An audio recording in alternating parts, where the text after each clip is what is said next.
各位同修大家好，好多人睇到林青霞嗰間44億豪宅燒成廢墟，第一反應係好慘，一代女神臨老先嚟行衰運。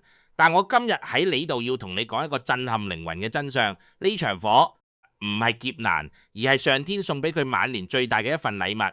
你可能會問，師傅燒咗44億仲係禮物？冇錯，因為呢場火係要嚟幫佢清還最後一筆情債。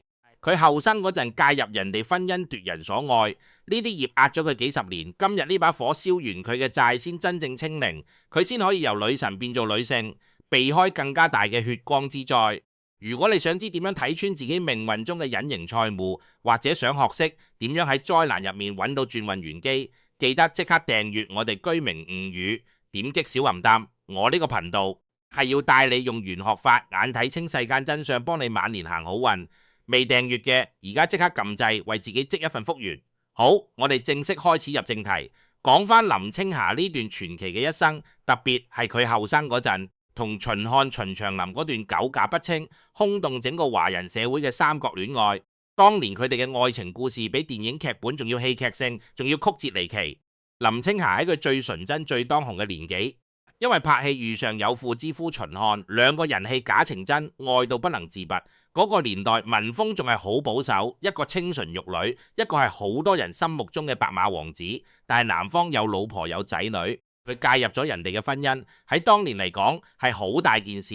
佢哋承受嘅輿論壓力大到難以想象，報紙雜誌日日追住佢哋嚟鬧，寫到佢好似狐狸精咁。之後佢為咗逃避呢段痛苦嘅三角關係，又答應咗秦祥林嘅求婚。秦祥林為佢同當時嘅老婆離婚，但係最終林青霞都係解除咗婚約，翻去秦漢身邊。呢段關係離離合合，拖拉咗差唔多20年，中間眼淚同痛苦，外人難以想象。你試諗下，當年佢同秦漢秦祥林嗰段嘢，搞到全城風雨。雖然話係愛情，但玄學上你攞咗人哋個老公，就係攞咗人哋家庭塊拼圖。呢塊拼圖你係要攞你命入面其他嘢去換噶。呢個就係因果能量手學。秦漢本身有一個完整嘅家庭，太太同小朋友。林青霞同佢嘅感情，無論有幾真有幾深情，都係建立喺另一個女人同小朋友嘅痛苦之上。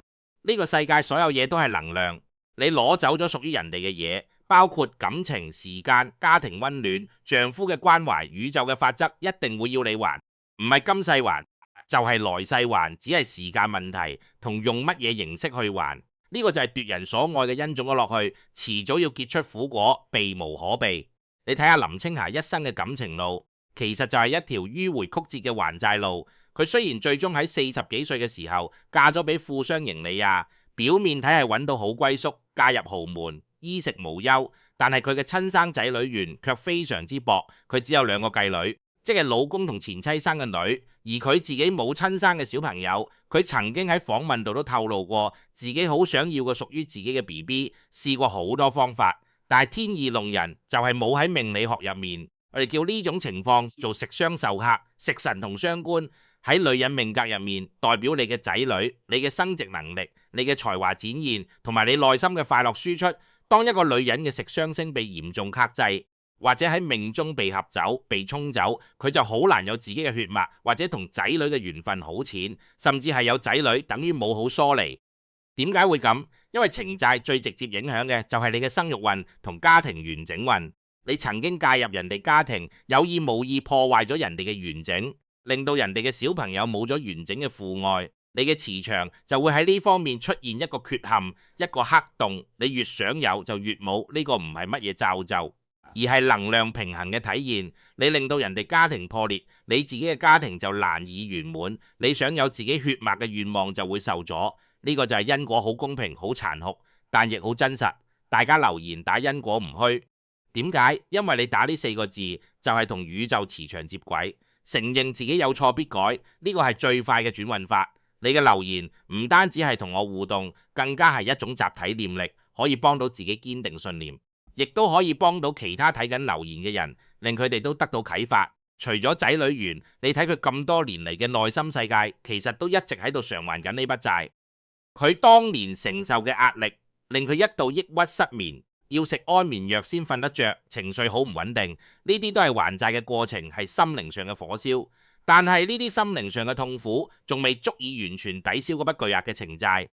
直到呢場44億大火，一把火燒咗佢間象徵財富同地位嘅超級豪宅，呢個先係終極嘅償還。火喺玄學五行入面代表乜嘢？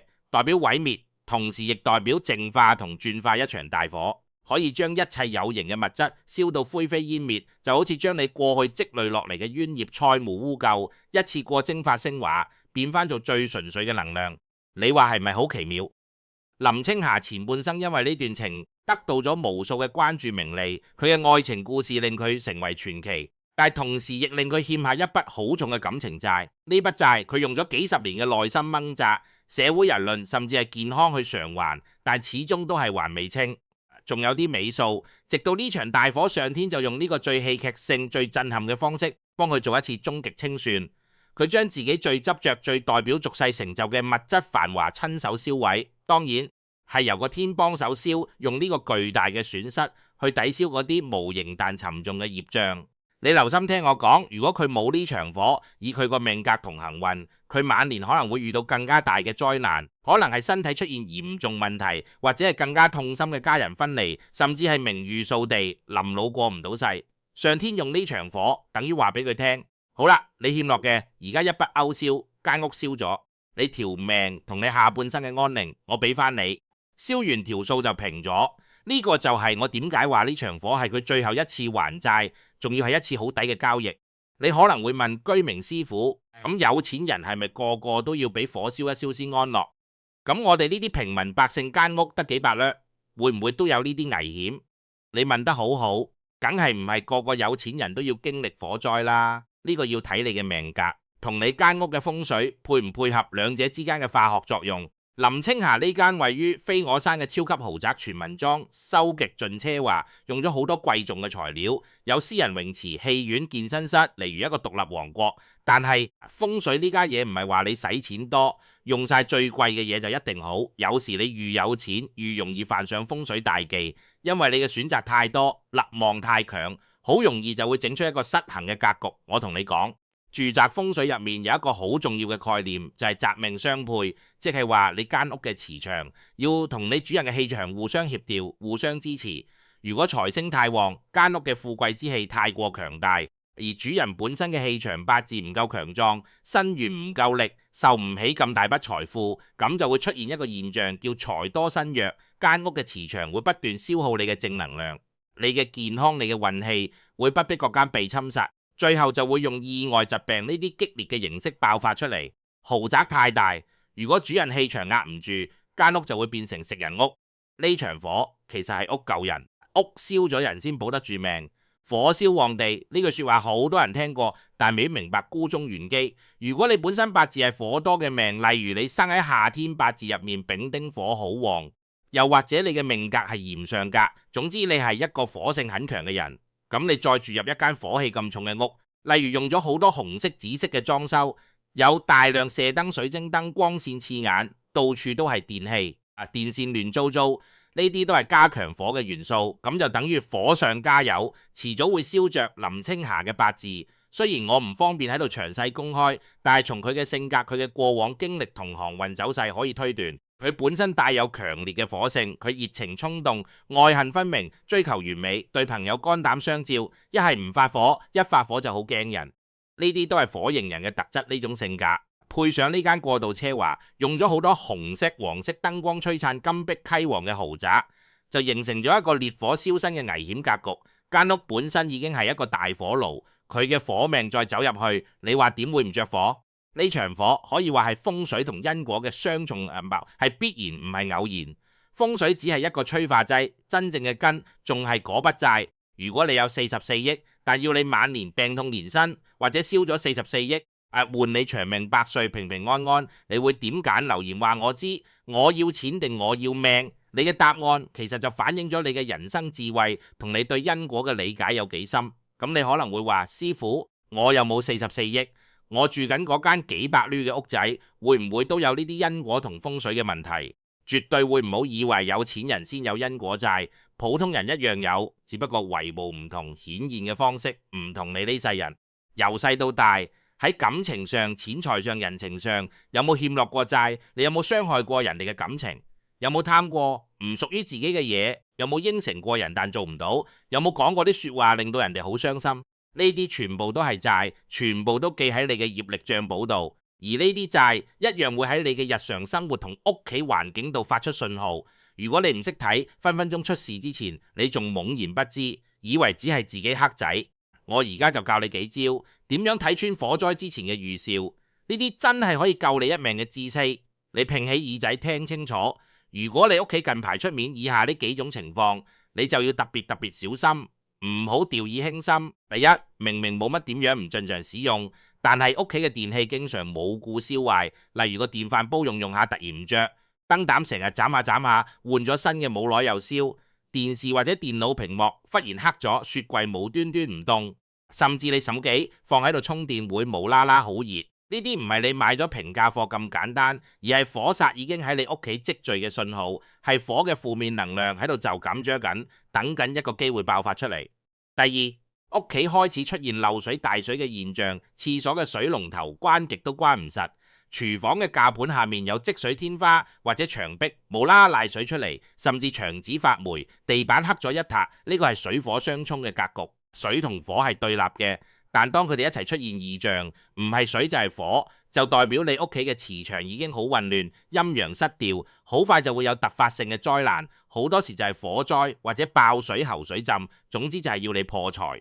第三，你一家人嘅情緒突然之間變得心浮氣躁，好易嬲，成日因為芝麻綠豆嘅小事就鬧交，講嘢愈來愈大聲，好似成個空間都充斥住一股冇明火，個個都好似想同對方開拖咁。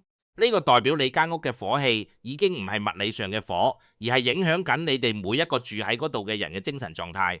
呢個係最危險嘅信號，因為下一步就係實體火災，將呢股能量實體化。呢啲全部都係債主敲門嘅信號，係個天，係你嘅護法神，係你屋企嘅土地公提醒緊你，你有一啲未解決嘅業障要處理，你有一啲要走嘅數要還，唔好再拖。咁點樣化解呢？跟住落嚟就係今日呢集嘅精華，我居明吳語嘅同修就有福啦，因為我而家會分享一套我研究咗好多年，綜合咗道術同風水嘅理事清債法，其中幾個簡單而有效嘅佈局，你可以即刻喺屋企做。首先，如果你發現屋企有上述嘅預兆，你要即刻喺屋企嘅火位，即係廚房電箱附近，或者你間屋最經常用火用電嗰個位置，擺放一啲能夠食走火氣嘅物品。五行入面水能克火，所以你要用水嘅能量。但係記住，唔好就咁放一盆水喺廚房，因為咁樣會造成水火相沖嘅反效果。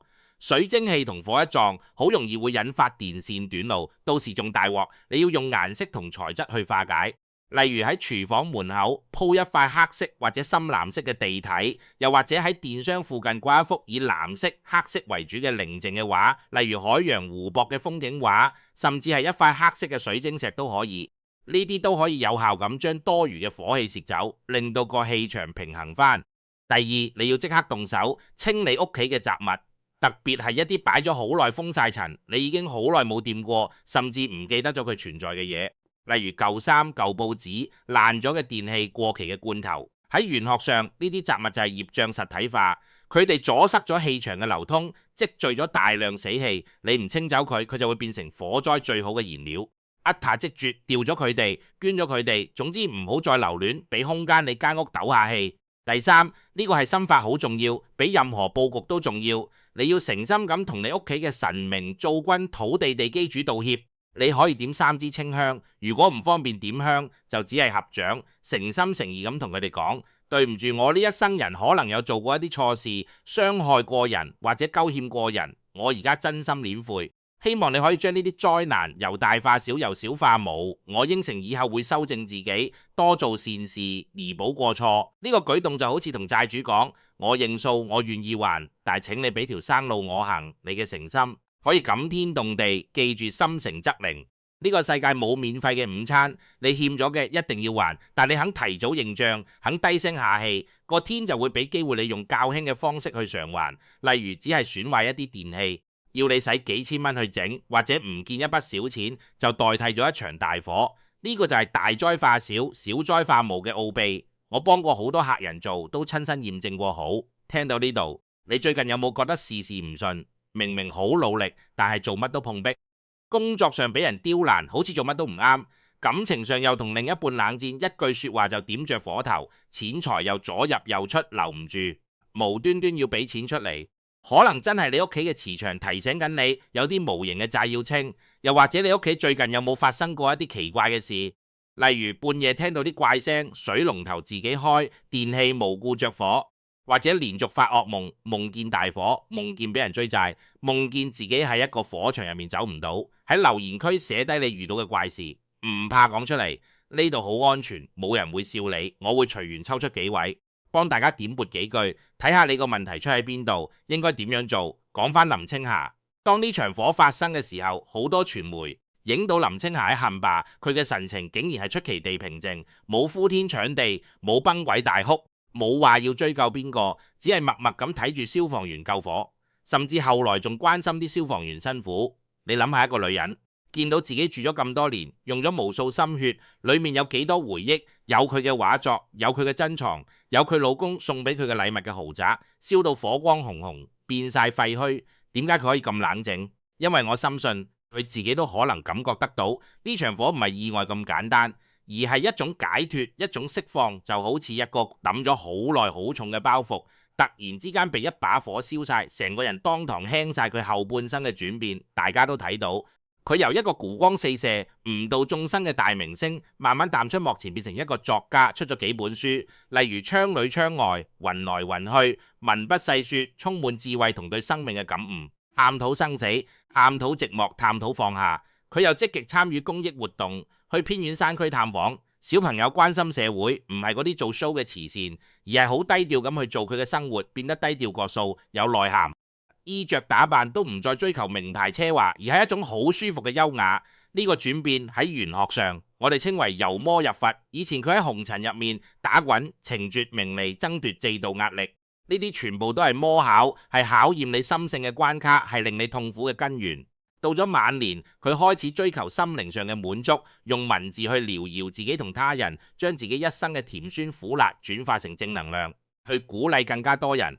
呢個就係佛性嘅顯現，係將煩惱轉化為菩提嘅過程，係真正嘅修行。你睇下，如果佢唔捨得嗰44億，死都諗住啲物質，死都要維持嗰種奢華嘅生活，覺得冇嗰間屋就好似冇咗自己嘅價值，佢晚年就過唔到呢關，個心會好痛苦，可能會怨恨，會周圍揾人報復，會覺得上天對佢唔公平，日日以淚洗面。你睇下有幾多富豪，一破產或者有乜嘢損失就好快頂唔順，健康出問題或者家庭破裂。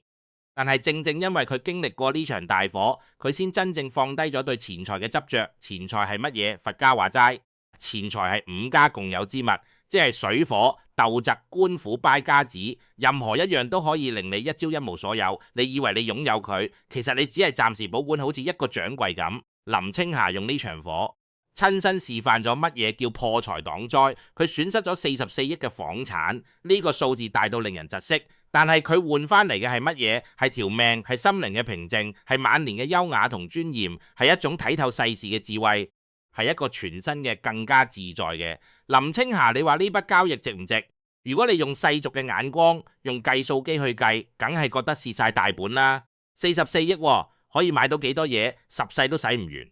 但係如果你用因果嘅眼光，用靈魂嘅層次去睇，呢個係宇宙做嘅最公平、最划算嘅交易。燒掉嘅係皮箱，係虛幻嘅物質表象，係一啲生唔帶來死不帶去嘅嘢，換翻嚟嘅係真我，係實實在在嘅解脫同自由。你有幾多錢都買唔到心靈嘅安寧。但係林青霞佢用呢場火買到咗，所以同修們，你哋要好好記住我今日講嘅說話，將佢刻喺心度，唔好驚損失。有時損失係幫你擋災，有時起火係幫你消債。當你一無所有嘅時候，反而係你最富有嘅時候，因為你已經冇嘢可以再失去，你嘅心靈真正自由，你唔再需要擔心小偷，唔再需要擔心股市，唔再需要擔心人哋嚟呃你錢，唔再需要擔心火燭，因為你已經冇嘢可以俾佢燒。林青霞晚年能夠咁優雅咁從容，唔係因為佢好彩，唔係因為佢仲有好多錢，而係因為佢學識咗認賬同放下。佢認咗自己年輕時嘅情債，佢放低咗對豪宅、對財富、對林青霞呢個光環嘅執着，所以佢過到呢個大劫。如果換轉係一個冇修行冇智慧嘅人，可能睇唔開，一病不起，或者引發更大嘅家庭危機，甚至搞到家庭破裂。但係佢冇，佢依然咁優雅，繼續寫書，繼續做善事，繼續同朋友聚會，笑得仲從容過以前。呢個就係修行嘅力量，呢個就係還清債之後嘅輕鬆。如果你係林青霞，見到自己間44億豪宅燒咗，你會喊定係笑？我俾3秒你諗下。以前你嘅答案可能諗都唔使諗，梗係喊啦，成副身家喎，喊到死為止。但係睇完我呢條片，聽完我成個因果拆解之後，你嘅答案會唔會唔同咗？如果你而家嘅答案係我會笑，恭喜你，你開始有啲智慧，你開始明白人生乜嘢先係最重要，你開始放得低。如果你仍然係答我會喊，都唔緊要，起碼你而家知道有另一個角度去睇件事。你個心入面多咗一個選擇，喺留言區寫低你嘅想法，我會喊或者我會笑，同埋簡單講下點解。我想睇下有幾多同修真正明白放下呢2個字嘅終極道理。你嘅留言可能會啟發到另一個人，令佢由喊變笑。最後我哋嚟一個總結，今日呢一集我哋透過林青霞豪宅大火呢件震撼全城嘅事件，深入拆解咗情債嘅運作方式，睇到點解佢仔女緣薄，點解呢把火係終極還債？我哋又拆解咗財多身弱嘅風水危機，知道豪宅唔一定等於好風水，要宅命相配，仲教咗你點樣喺日常生活中睇穿火災前嘅預兆，同埋教咗你幾招理事清債法去化解。最重要嘅係，我哋一齊明白到人生所有嘅災難都唔係要嚟消滅你、點罰你，而係要嚟提醒你、淨化你，你欠咗嘅一定要還。但係你還清之後就一身輕就可以重新出發，好似林青霞咁。林青霞燒咗間屋，但係佢燒唔走佢嘅智慧、佢嘅慈悲、佢嘅優雅，佢而家活得咁自在，就係最佳嘅證明。我希望你睇完呢一集可以帶走一個觀念，將佢融入你嘅生活，唔好再咁執着你擁有嘅物質，包括你間屋、你架車、你銀行戶口嗰幾個零，呢啲嘢到最後都唔係你嘅，你帶唔走。真正屬於你嘅係你嘅業，係你嘅修行，係你點樣對待其他人，係你有冇令呢個世界因為你而變得更好少少。趁後生，趁而家仲有時間，檢視下自己嘅生命，有冇欠落情債、錢債、人情債、口業債。如果有，快啲還，誠心還，用善意同行動去還，咁你就唔使等到大火燒埋身或者大病臨頭先至醒覺，後悔莫及。如果你覺得今日呢集對你嘅人生有啟發，記住唔好收埋埋，即刻將呢條片轉發分享俾你身邊嗰啲仲執着緊名利、仲沉溺緊感情瓜葛、仲為錢財煩惱嘅朋友，等佢哋都知道，放下先係真正嘅擁有，救到一個得一個。呢啲就係現代嘅普度眾生，同埋一定要訂閱居明悟語。我呢個頻道會持續用最貼地、最震撼嘅真實案例，同你揭開命運嘅神秘面紗，教你點樣對吉避凶，活得更有智慧。下集我已經準備好，會帶你睇下另一位巨星嘅情債代價，嗰單嘢仲經典，仲出人意表，肯定令你更加明白因果嘅威力。佢嘅故事可以話係現代版嘅《紅樓夢》。想知係邊個訂閱咗，開埋小盒洞，你就會第一時間知道。我哋下次見。